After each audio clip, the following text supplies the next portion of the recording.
mana bunaqa chiroyli vixliblarni qo'yib olib, zaslonkalarni taqib olib, shaharni torillatib, baqirtirib yursang nima bo'lar ekan, Umid?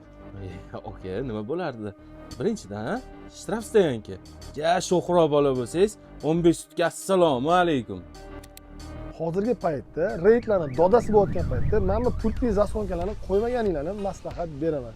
Bu nafaqat o'zingizga yoki atrofingizdagi odamlarga 1 gram foydasi yo'q. Men sizga undan ko'ra olib kelib qo'ygan narsalarni bitta ko'ring. Oke, bu hech qanaqa zarari yo'q, ovozi yo'q, faqat admanka hisoblanadi.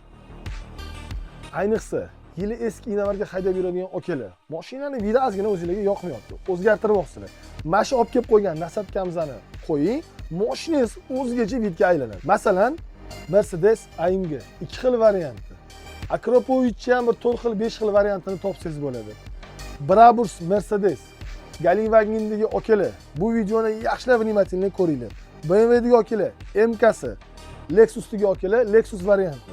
Oka, sizga o'zi nimasi qiziq? Kommentariyada aytib keting. Men siz savolingizga to'liqroq javob berishga harakat qilaman. Bu narsaga ozgina shoshilmang.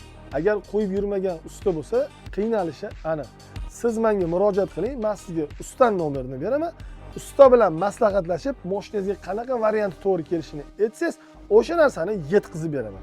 Nasatkalarning assortimenti yoqmadimi, oka? Do'konimizga keling. Bizning do'konda bu nasatkalarning 50 dan ortiq xili bor. Yoqqanini maslahatlashib gaplashamiz. Oka, obuna bo'lmadingizmi? Bo'p qo'ying deb necha marta aytaman. Bu narsalarni siz reklamasini boshqa joyda ko'rmaysiz. Videoni mashinasini navorot qilaman yoki chiroyli qilib qo'yaman degan tanish bilishingizga jo'natib qo'yasiz. Bitta like bosib qo'yasiz. Bizga obuna bo'lish esdan chiqmasin.